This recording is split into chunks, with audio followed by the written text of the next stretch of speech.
میں آپ کو ایک دعا بتاتا ہوں. حضور پاک صلی اللہ علیہ وسلم اگر دعا کرتے تھے تو اس سے آپ کو اندازہ ہو جائے گا کہ یہ کتنی امپورٹنٹ چیز میں آپ کے سامنے کہہ جا رہا ہوں.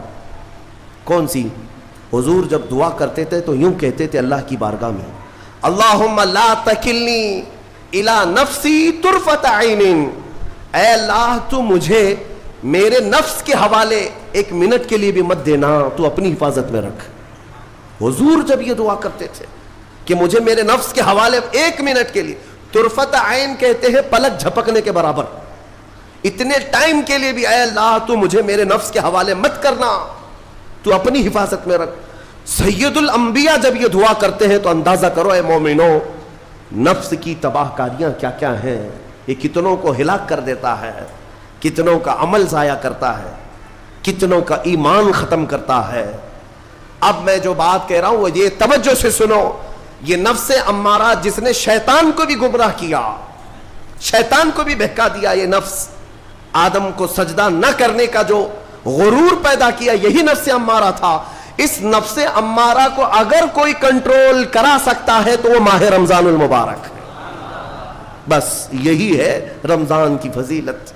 رمضان المبارک اس لیے تمہیں دیا گیا کہ بڑی بڑی طاقتیں تمہارے نفس کو قابو میں نہیں کر پائیں گی, لیکن رمضان کے روزے تمہیں کنٹرول میں لے آئیں گے, کنٹرول میں لائیں گے. اب سمجھ میں آیا کہ روزے کیوں رکھائے جا رہے ہیں؟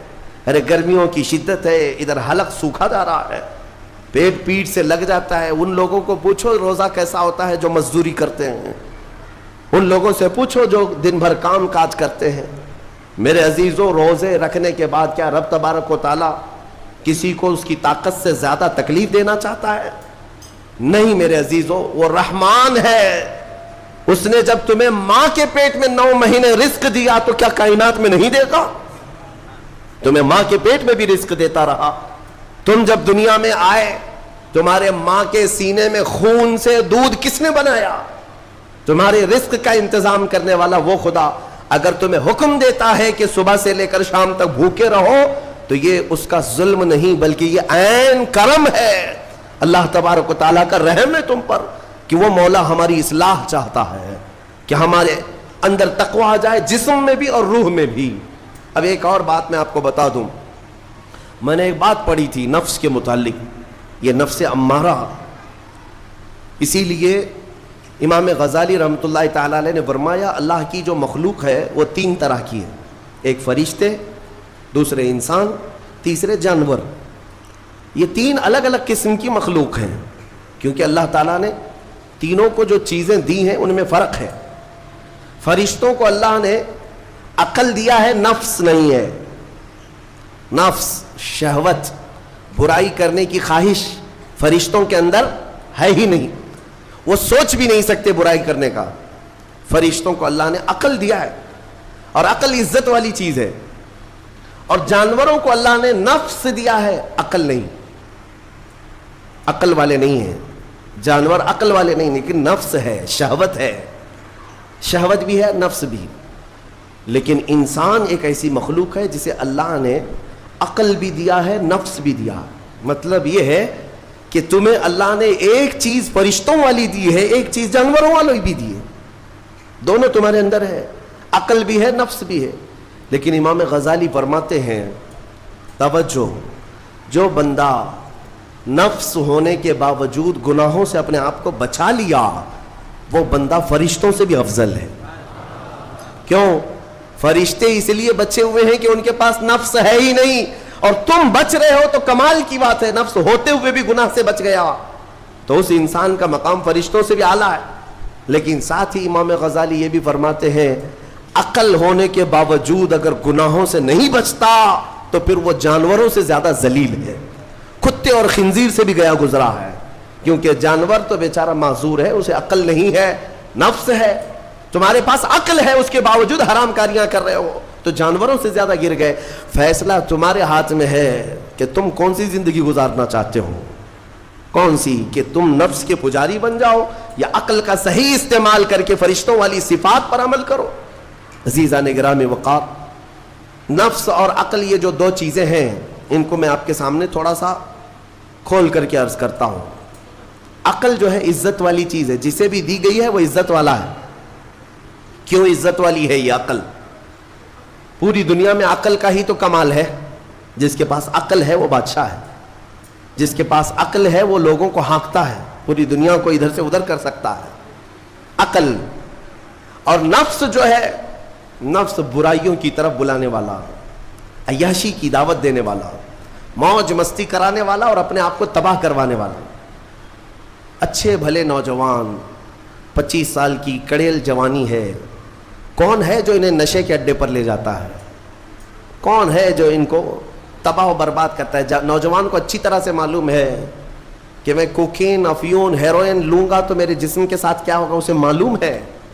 لیکن اس کے باوجود عیاشی کروانا یہ نفس کی عادت ہے. کسی کے اوپر نفس غالب آتا ہے, کسی کے اوپر عقل غالب آتی ہے. عقل جس کے اوپر غالب آ گئی وہ اچھا آدمی ہے, نفس جس کے اوپر غالب آ گیا وہ شیطان کا پجاری ہو گیا, نفس کی سننے والا. اب یہ دونوں جو چیزیں ہیں میں بتاتا ہوں آپ کو. روایت میں ملتا ہے کہ جب اللہ نے عقل کو بھی پیدا کیا اور نفس کو بھی پیدا کیا تو اپنے سامنے حاضر کیا, عقل سے پوچھا کہ اے عقل بتا میں کون ہوں اور تو کون ہے؟ عقل نے کہا یا ربی انا عبدک وانت ربی, اے اللہ میں تیرا بندہ ہوں اور تو میرا رب ہے. عقل نے کیا کہا؟ میں تیرا بندہ ہوں اور تو میرا رب ہے. اللہ نے عزت سے نوازا, اقرار کیا نا بندہ ہونے کا. عقل نے اقرار کیا. پھر نفس کو بلایا, نفس سے پوچھا بتا میں کون ہوں اور تو کون ہے؟ نفس نے کہا انت انت انا انا, تو ہے میں ہوں. یہ غرور تھا نفس کے اندر, یہ گھمنڈ تھا نفس کے اندر کہ میں ہوں. نفس جس کے اندر غالب آتا ہے وہ آج بھی یہی کرتا ہے, میں ہوں, کسی کے سامنے کیا جھکنا ہے. تو حکم ہوا کہ اس نفس کو 100 سال جلایا جائے. 100 سال جلایا گیا, اس کو عذاب دیا گیا نفس کو. 100 سال بھگتنے کے بعد, آگ کی تپش بھگتنے کے بعد اسے پھر لایا گیا نفس کو. اللہ تعالیٰ نے پوچھا اے نفس بتا میں کون ہوں اور تو کون ہے؟ نفس نے کہا انت انت انا انا, تو ہے میں ہوں. غرور نہیں ٹوٹا, گھمنڈ نہیں ٹوٹا. حکم ہوا اللہ کی طرف سے فرشتوں کو, اس نفس کو اب 100 سال تک بھوکا اور پیاسا رکھا جائے, کوئی چیز نہ دی جائے. اسے سخت سزا دی گئی. بھوک اور پیاس کی نفس کو کوئی چیز نہیں دی گئی. 100 سال کے بعد پھر اس کو حاضر کیا گیا, پوچھا گیا بتا کون ہوں میں؟ نفس نے کہا اے اللہ تو میرا خدا ہے, میں تیرا بندہ ہوں. فرمایا بزرگوں نے کہ نفس کو اگر کوئی جھکا سکتا ہے تو وہ بھوک ہے, اسی لیے مولا نے رمضان کے روزے تم پر فرض فرمایا. نفس کو جھکا سکتے ہو, نفس کو کنٹرول میں لا سکتے ہو تو بھوک کے ذریعے سے. ہاں یہ بھوک اور پیاس یوں ہی نہیں دی گئی ہے. دنیا اگر سمجھتی ہو کہ مسلمانوں کو یہ بھوکا اور پیاسا رکھوایا جا رہا ہے تو انہیں کیا خبر ہے کہ روح کسے کہتے ہیں, نفس کسے کہتے ہیں. جو آلریڈی غلاظت میں پڑے ہوئے انہیں کیا سمجھ ہے. لیکن الحمدللہ ہمارا تصور ہے آخرت کا, ہمارے ہاں تصور ہے جنت کا, ہمارے ہاں تصور ہے جہنم کا, اللہ کی بارگاہ میں حساب کا. اس لیے ضروری یہ بن پڑتا ہے کہ ہم اپنی